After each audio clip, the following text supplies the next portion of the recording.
انا للہ و انا الیہ راجعون۔ اس سے بڑھ کر ائمہ کی اور توہین کیا ہوگی؟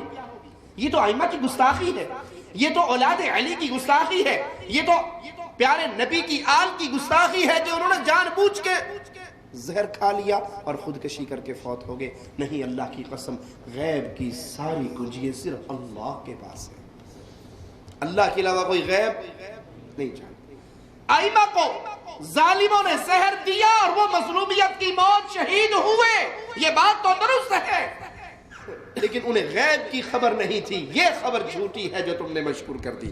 تو ہم سوال کرتے ہیں، اگر آپ کہتے ہو ائمہ کا دنیا پہ وجود اللہ کی مہربانی ہے،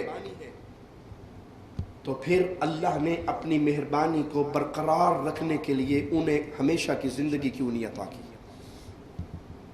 اللہ کی مہربانی اٹھ جائے تو فساد ہوگا، ائمہ فوت ہوئے تو فساد ہوا، ائمہ اہل بیت اٹھا لیے گئے تو دنیا کے اندر شر پھیلا۔ یہ رحمت اٹھی، جب رحمت اٹھتی ہے تو پھر زحمت اور عذاب آتا ہے۔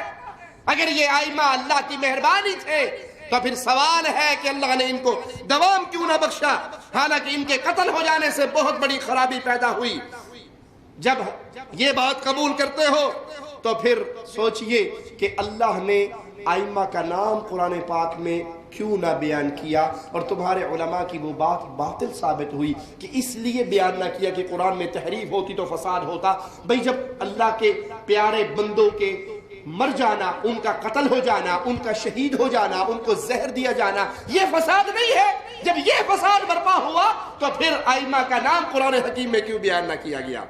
قرآن میں تحریف، واقع ہونے کی فساد کا خیال ایک وہمی چیز ہے، سوچ ہے، ممکن ہے ایسا ہو، ممکن ہے ایسا نہ ہو، یہ ایک وہمی چیز ہے، لیکن امام کو تکلیف پہنچنے کا فساد ایک ظاہری چیز ہے، اور یہ فساد تمام ائمہ کے لیے ایک کے بعد ایک کر کے حاصل ہو چکا ہے، جیسے وہ خود بھی اعتراف کرتے ہیں۔ اگر شیعہ علماء اس بھنور سے نکلنا چاہتے ہیں تو انہیں تین میں سے ایک بات ماننی پڑے گی، اور وہ یہ کہ یا تو یہ کہہ دے کہ امام کا نام لے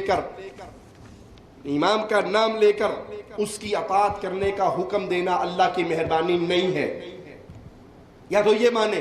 اگر یہ نہیں مانتے تو پھر یہ مانے کہ یہ مہربانی تو ہے لیکن اللہ پر واجب نہیں کہ ان ائمہ کا نام انسانوں کو بتایا جاتا، یا پھر یہ کہے کہ یہ مہربانی تو ہے مگر ایسی خرابی موجود ہے جس کی وجہ سے اس کا ایجاد یا اس کا ظہور نہیں ہو سکا۔ حقیقت یہ ہے کہ قرآن پاک میں کہیں پر کوئی ایک آیت ایسی نہیں جس میں کسی ایک امام کا نام بھی واضح طور پہ لیا گیا ہو، یا کوئی ایک نص بھی ایسی نہیں جس سے دلیل ائمہ کی اطاعت اور ائمہ کے امامت کے اس عقیدے کی طرف اشارہ ہو، بلکہ وہ ان روایات سے استدلال کرتے ہیں جن سے قرآن کی تفسیر کی جاتی ہے۔ جب معاملہ روایات کا آیا تو پھر ثابت ہوا کہ یہ چیز قرآن سے ثابت نہیں ہوئی بلکہ یہ استدلال تو سنت سے ہے۔ کوئی کچھ پوچھنے والا پوچھ سکتا ہے، قرآن حکیم کو ہم پڑھیں تو قرآن پاک صحابہ کی تعریف کے اندر بہت ساری آیات انسانیت کو سناتا ہے۔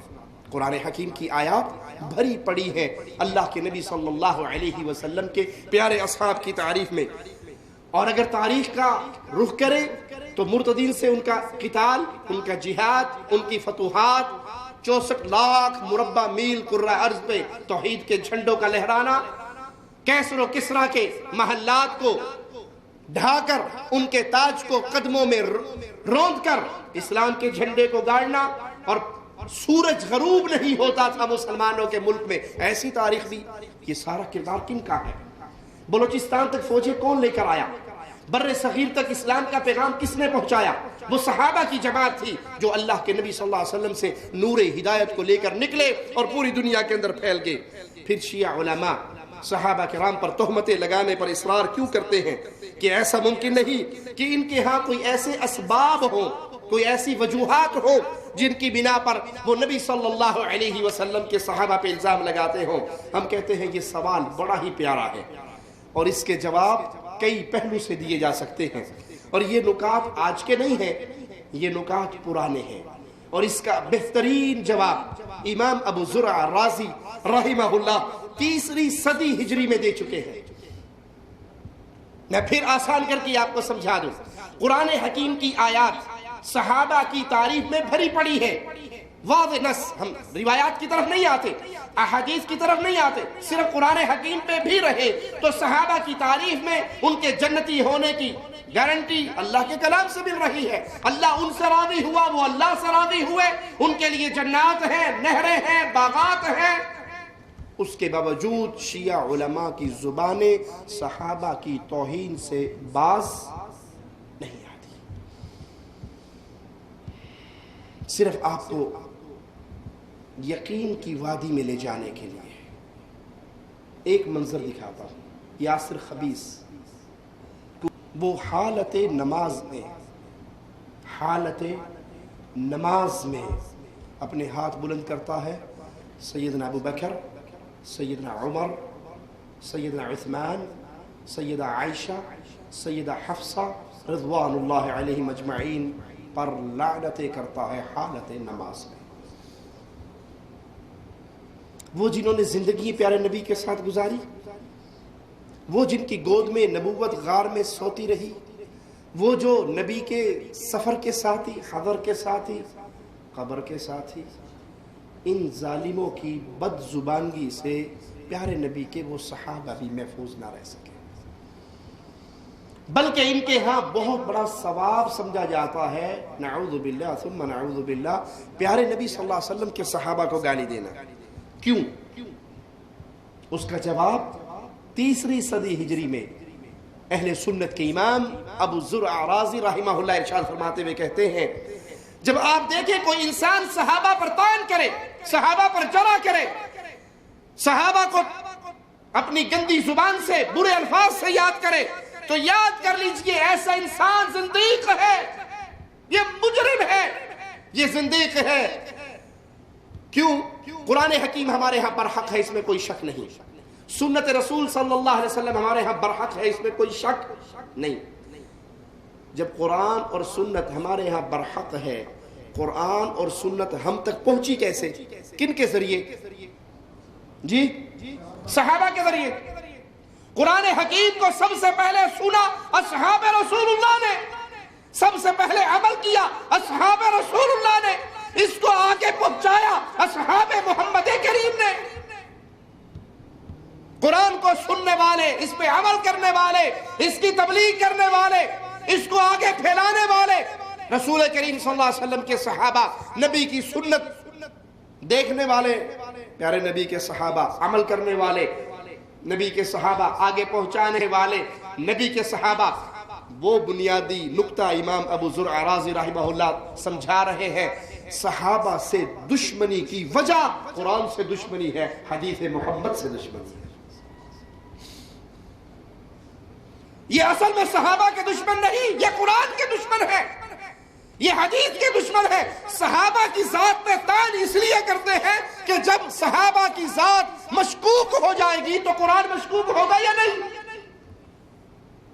جب نعوذ باللہ ثم نعوذ باللہ امیر معاویہ کو کافر, فاسق, ظالم, مجرم قرار دے دیا جائے, اہل سنت اس بات کو تسلیم کر لے, تو نتیجہ کیا نکلا کہ امیر معاویہ جو وحی کے کاتب تھے, کتابت کیا کرتے تھے, اس کی کیا حیثیت باقی رہے گی.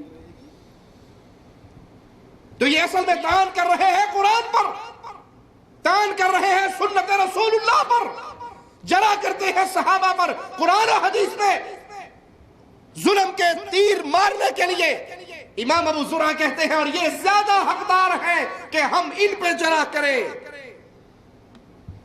تاکہ قرآن حکیم کا مقام بلند رہے, سنت رسول کریم صلی اللہ علیہ وسلم کا مقام بلند رہے. اور یاد رکھو, صحابہ پر طعن کرنے والا حقیقت میں قرآن اور حدیث کا دشمن ہے, اور یہ زندیق ہے, اس کا اسلام سے کوئی تعلق نہیں ہے. بے شک یہ لوگ اہل سنت سے حسد کرتے ہیں, اور ان پہ قرآن حکیم کی یہ آیت پوری اترتی ہے, وَدُّوا لَوْ تَكْفُرُونَ كَمَا كَفَرُوا فَتَكُونُونَ سَوَاءً. یہ چاہتے ہیں کہ تم کفر کرو جیسے انہوں نے کفر کیا, تاکہ کفر میں تم برابر ہو جاؤ. یہ حسد کی وجہ سے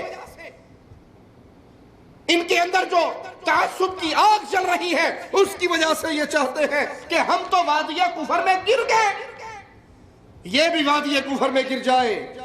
اور یہ حسد اہل سنت سے کیوں نہ کریں. اے عقل مندو, ایک اور سیڑھی آپ کو حق کے اوپر لانے کے لیے فراہم کر رہا ہوں. غور کرنا میرے اس جملے پہ. یہ اہل سنت سے حسد کیوں نہ کریں کہ ان کے پاس قرآن حکیم کی ایک سند بھی موجود, نبی صلی اللہ علیہ وسلم تک قرآن کی کوئی سند ان کے پاس نہیں ہے. اور آج اہل سنت کا بچہ بھی قرآن حفظ کرتا ہے اور وہ اپنے استاد سے سند پاتا ہے تو اس کی سند صرف محمد کریم صلی اللہ علیہ وسلم تک جا کر ملتی ہے. ایک سند بھی شیعت کے پاس قرآن حکیم کی موجود نہیں ہے جو رسول اللہ صلی اللہ علیہ وسلم تک پہنچا سکے.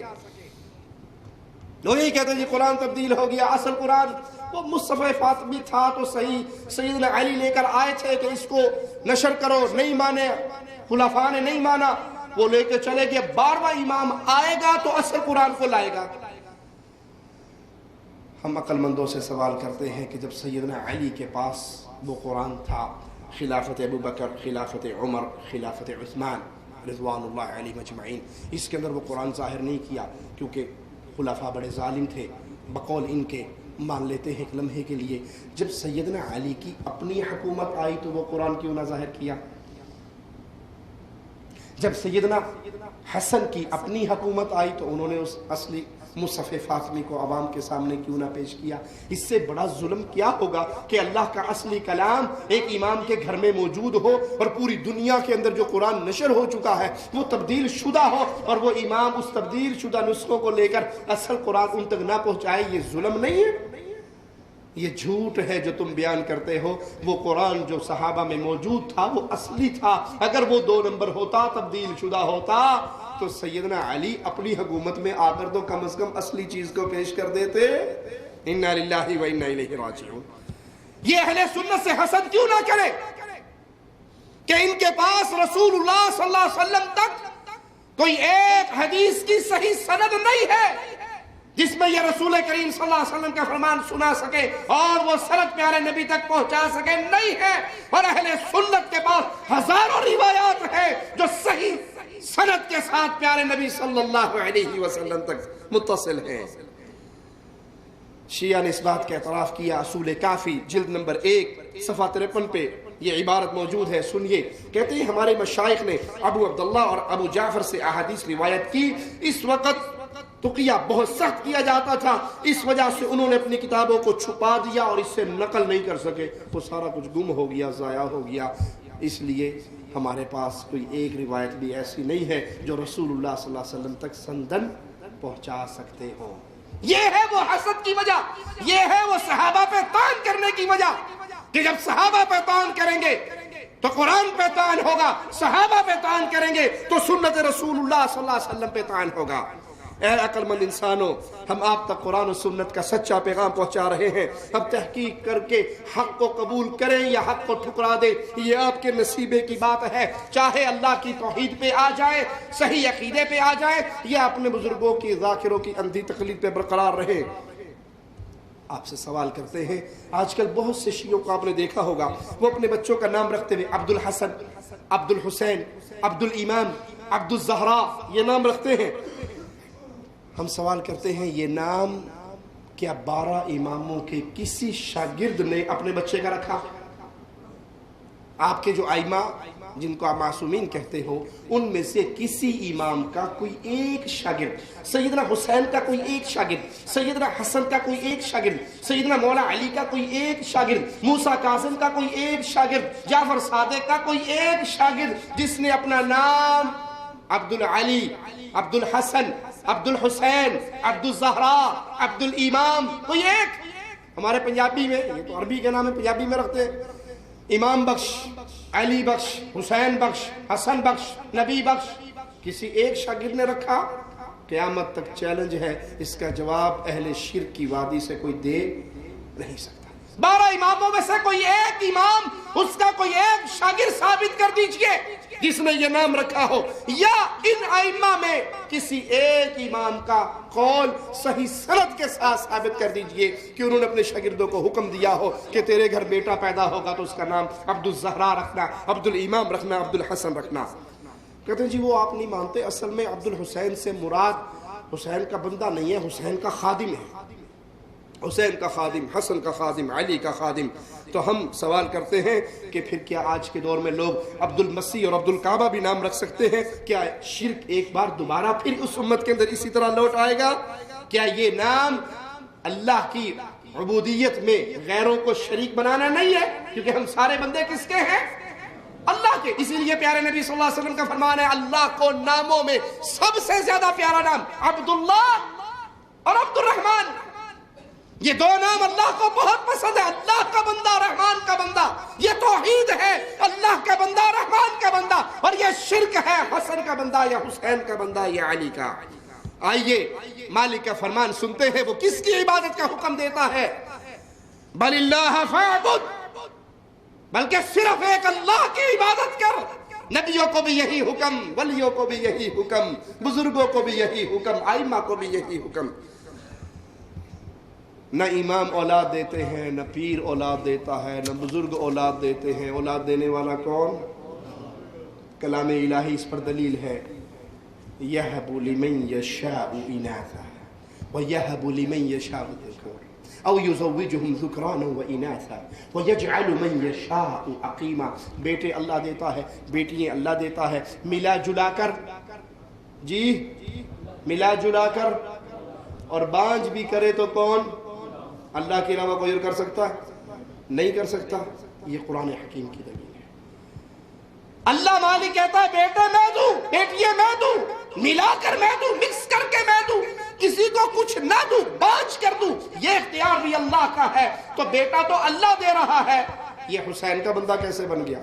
اور اگر اس کا نام خادم حسین ہے، مراد عبد الحسین سے، تو حسین رضی اللہ عنہ وارضا، حسن رضی اللہ عنہ وارضا شہید ہونے کے بعد جنتوں میں گئے. ان کی قبریں جنت کا باغ بن گئی. ان کی روحیں جنت کے اندر شہداء کے ساتھ مزے کرتی پھر رہی. یہ خادم حسین لاہور میں بیٹھا ہے، یہ حسین کا خادم حسین کی شہادت کے بعد کیسے بن گیا؟ خادم تو زندگی میں ہوتا ہے، پانی پیش کرتا ہے، وضو کے لیے پانی لے کر آتا ہے، خدمت کرتا ہے، جوتے اٹھاتا ہے، سواری کو سنبھالتا ہے. وہ تو شہید ہو کے اللہ کی جنتوں میں گئے. آج اپنے بیٹوں کا یہ نام رکھنے والوں غور کرو، کہیں تم اللہ کی عبادت میں غیر اللہ کو شریک تو نہیں کر رہے. اور اللہ کی قسم یہ مسئلہ بڑا خطرناک ہے. اپنے بچوں کا نام عبداللہ اور عبد الرحمن رکھیے، صحابہ کے نام پہ رکھیے، انبیاء کے نام پہ رکھیے، لیکن عبدیت کی نسبت اپنے بیٹے کی اللہ سے توڑ کے غیر کی طرف، وہ پیر دیتے کی شکل میں ہو، وہ پیر بخش کی شکل میں ہو، وہ نبی بخش ہو، وہ علی بخش ہو، بخشنے والا، عطا کرنے والا. بیٹا مل جائے تو خوشی ہوتی ہے نا، بیٹی مل جائے تو اتنی خوشی نہیں ہوتی. حالانکہ ایسی بات کہیں قرآن و حدیث میں ذکر، بیٹیوں کی فضیلت قرآن میں زیادہ، حدیث میں زیادہ آئی ہے کہ کسی کی 3 بیٹیاں ہوں اور وہ نیک تربیت کرے، نیک جگہ پہ شادی کر دے، یہ 3 بچیاں قیامت کے دن آڑ اور پردہ بن جائیں گی. بیٹیوں کی فضیلت زیادہ ہے. لیکن ایک دنیا کا اصول چلا ہوا ہے، جب بیٹا ہو تو کیا نام رکھتے ہیں؟ پیر دیتا، پیر بخش، نبی بخش، علی بخش، ولی بخش، امام بخش، حسین بخش، حسن بخش. اور بیٹی ہو، آپ نے کبھی کوئی پیر دیتی دیکھی؟ پیر دیتا تو دیکھا، پیر دیتی نہیں. بیٹی کمزور ہے نا، اس کی نسبت اللہ کی طرف نہیں کرتے. پوڑی ہو تو پھر اللہ رکھے، اللہ وسائی، اللہ بخشی.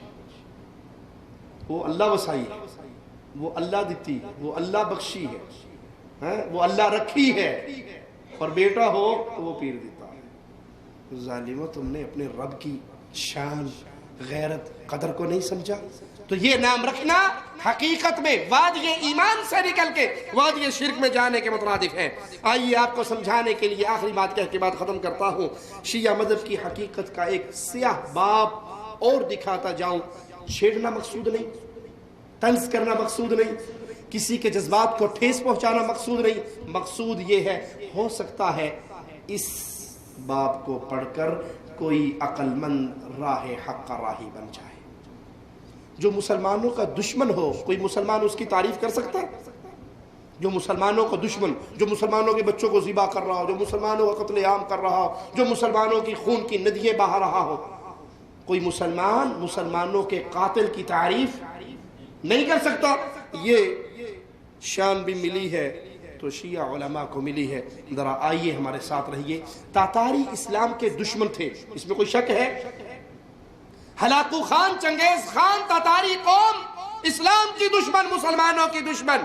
شاید ہی ان سے بڑھ کر کوئی مسلمانوں کا دشمن ہو کہ بغداد میں 15 لاکھ مسلمان تاتاریوں کی تلوار سے قتل ہوئے,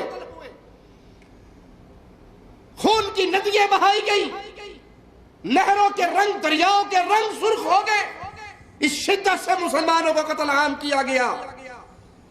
لیکن اس کی تعریف کرتے ہوئے شیعہ علماء آپ کو نظر آئیں گے. سقوط بغداد کا صحرا شیعہ وزیر نصیر الدین طوسی, اس کے سر پہ باندھا جاتا ہے. شیخ الاسلام ابن تیمیہ رحمہ اللہ فرماتے ہیں تاتاریوں نے 12 لاکھ کے قریب لوگ قتل کیے. اسلام نے ایسا مقتل اپنی تاریخ میں کبھی نہیں دیکھا جیسا مقتل تاتاریوں نے مسلمانوں کا کیا. انہوں نے ہاشمیوں کو قتل کیا, عباسیوں غیر عباسیوں کو قتل کیا, ان کی عورتوں کو اپنی لونڈیاں بنا کر لے گئے. پس وہ انسان اہل بیت سے محبت کا دعویٰ کیسے کر سکتا ہے جو ان ظالموں, ان تاتاریوں کی تعریف کرے جنہوں نے ہاشمیوں کا لہو بہایا اور ان کی عورتوں کو اٹھا کر لے گئے. ابن قیم رحمہ اللہ فرماتے ہیں جب معاملہ, اس وزیر کا نام تھا نصیر الدین طوسی, جو شیعہ عالم تھا بہت بڑا. ابن قیم رحمہ اللہ فرماتے ہیں جب معاملہ نصیر الشرک والکفر, ملحد اور ملحدوں کے وزیر نصیر طوسی ہلاکو خان کے وزیر تک پہنچ گیا تو اس نے اپنے جی کو اہل دین اور اہل سنت, نبی صلی اللہ علیہ وسلم کی سنت کی تباہ کرنے والوں سے تشفی دی. ان پہ ایسی تلوار چلائی, اہل سنت پہ ہلاکو خان کے وزیر نصیر الدین طوسی نے ایسی تلوار چلائی کہ اس کے ساتھی ملحد وہ بھی خوش ہو گئے, ان کے سینے بھی ٹھنڈے ہو گئے. خلفاء قتل ہوئے, قضات قتل ہوئے, فقہاء قتل ہوئے, محدثین قتل ہوئے. مکتبات, مسلمانوں کی کتابیں وہ اٹھا کے دریاؤں کے اندر پھینک دی گئی اور باقی چھوڑا گیا. نجومیوں کو, جادوگروں کو, فلسفیوں کو ساری مساجد ان کے حوالے کر دی گئی اور سارے اوقاف ان کو دے دیے گئے اور ہلاکو خان کے سب سے قریبی انہی لوگوں کو قرار دیا گیا. اور ان لوگوں نے اللہ مالک کی صفات, علم, قدرت, زندگی, سمع, بصر, ان صفات کا انکار کیا اور یہ کہا اللہ نہ ہی عالم کے داخل میں ہے نہ ہی خارج میں ہے, عرش میں قطعاً کوئی ایسا معبود نہیں ہے جس کی عبادت کی جائے. یہ طوسی خائن خلیفہ معتصم کا وزیر تھا.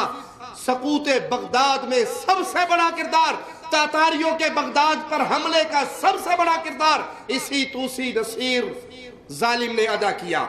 ایک شیعہ عالم خنساری نصیر الدین طوسی کے حالات بیان کرتے ہوئے اس کی تعریف میں کہتا ہے حکیم و دانا, علم کا سمندر, جلیل القدر. اس کے جملہ مشہور, معروف, منقول کام جو اس کی نیکیے ہیں. اب یہ ظالم اس کی نیکیے بیان کر رہا ہے کہ اس کے جو مشہور کام, جو اس کے بڑے عظیم کام تھے, ان کاموں میں سے ایک بادشاہ ذی حشمت ہلاکو خان کی زیارت کے لیے ایران آمد. ہلاکو خان بن چنگیز خان تاتاریوں, ترکوں, مغلوں کے عظیم الشان بادشاہوں میں سے تھا. وہ سلطان المعید کے مرکب میں پوری تیاری کے ساتھ دارالسلام بغداد آیا تاکہ وہ بندوں کی اصلاح کرے. وہ بغداد آیا تھا مسلمانوں کی جڑیں کاٹنے کے لیے اور یہ ظالم کہہ رہا تھا کہ وہ بندوں کی اصلاح کرے, رہنمائی کرے, بغاوت اور فساد کے سلسلے کو ختم کرے اور بنو عباس کے بادشاہوں کو ختم کرے, ان کے ظلم کی آگ کو بجھا دے, ان سرکش لوگوں کے پیروکاروں کا قتل عام کرے یہاں تک کہ ان کا گندا خون نہروں کی طرح بہہ پڑے. اس خون کی نہریں دجلہ کے پانی میں بہنے لگی اور پھر وہاں سے تباہی کے گھر ہمیشہ کی جہنم میں منتقل ہو گئے جو بدبختوں اور شرارتیوں کا ٹھکانہ ہے. خمینی اپنی کتاب الحکومہ الاسلامیہ صفحہ 142 میں لکھتا ہے جب تقیہ کے حالات ہم میں سے کسی ایک پہ نازم کر رہے ہو کہ حکمران طبقے کی صفحہ میں داخل ہوا جائے تو اس وقت تقیہ سے امتناع واجب ہوتا ہے, اگرچہ اس کی وجہ سے اسے قتل ہی کیوں نہ کرنا پڑے, سوائے اس کے کہ اس کا حکمرانوں کی صفوں میں داخل ہونا شکلی طور پہ حقیقی معنوں میں اسلام اور مسلمانوں کی نصرت ہو جیسے نصیر الدین طوسی نے کیا.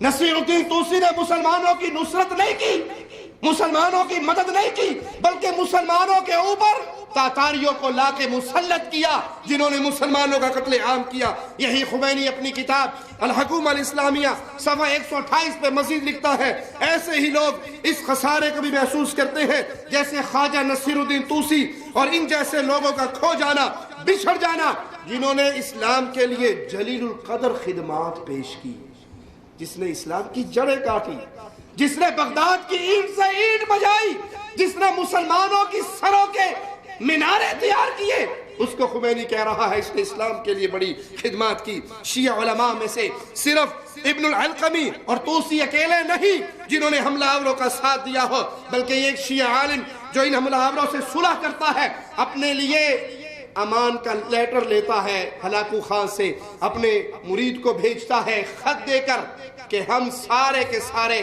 اس محلے کے باسی آپ کے لشکر میں شامل ہیں. ہلاکو خان کہتا ہے پھر میرے لشکر کے جھنڈے کے نیچے آ جاؤ. اس کا نام سید مجدد الدین ابن طاؤس یہ خط لکھتا ہے اور ہلاکو خان کو کہتا ہے ہم آپ کے جھنڈے کے نیچے ہیں, ہم آپ کے ساتھ ہیں.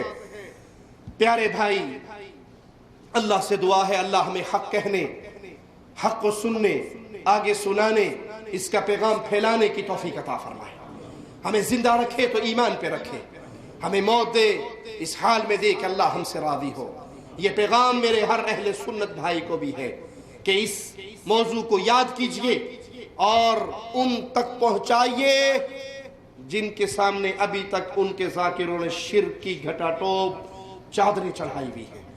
آپ کے اوپر لازم ہے, آپ کا دوست ہو, آپ کا عزیز ہو, آپ کا رشتہ دار ہو, آپ اس کو محبت اور پیار سے توحید کا پیغام دے, صحابہ کی عزت کا پیغام دے, قرآن حکیم کی حقانیت کا پیغام دے. اور یاد رکھیں یہ پیغام دیتے ہوئے دو ہی باتیں آپ کے ذہن میں ہو کہ اے اللہ میں اس پیغام کو پہنچا رہا ہوں تاکہ قیامت کے دن میری جان بچ جائے کہ میں نے یہ حق ادا کر دیا. اللہ کی قسم میرے پیارے نبی صلی اللہ علیہ وسلم کے صحابہ اس دین کو پھیلانے کے لیے دنیا کے اندر پھیلے, اور اگر صحابہ کی جماعت نہ ہوتی تو دین پھیل نہ سکتا. اب ہم صحابہ کے وارث ہیں. اگر آپ کا دل اندر سے یہ کہے ہاں واقعی میں صحابہ کا وارث ہوں, میں ابو بکر, عمر, عثمان, علی, حسن, حسین, طلحہ, سعد, سعید رضوان اللہ علیہم اجمعین کا وارث ہوں, تو اللہ کے لیے بستر پہ لیٹتے ہوئے رات کو سوچنا ابو بکر کے وارث نے ابو بکر کی کس سنت پہ عمل کیا ہے, عمر کے وارث نے عمر کی وراثت کے ساتھ کیا سلوک کیا ہے. ہماری زندگی, ہماری جوانی, ہمارا مال, ہماری دولت, ہمارے وقت وہ دنیا کے مشغلوں کے اندر ہمیں پھنسا کے موت کے قریب کر رہے ہیں, یا ہم نے اپنی زندگی میں سے کچھ وقت نکال کے اس وراثت کا حق ادا کیا جو محمد کے صحابہ نے سنبھال کے ہمارے کندھوں پہ ڈال دی تھی صلی اللہ علیہ وسلم. اقول قولي هذا واستغفر الله لي ولكم ولسائر المسلمين فاستغفروه انه هو الغفور الرحيم. لا إله إلا الله محمد رسول الله عليه صلاة الله وآله والأحبة. لا إله إلا الله محمد رسول الله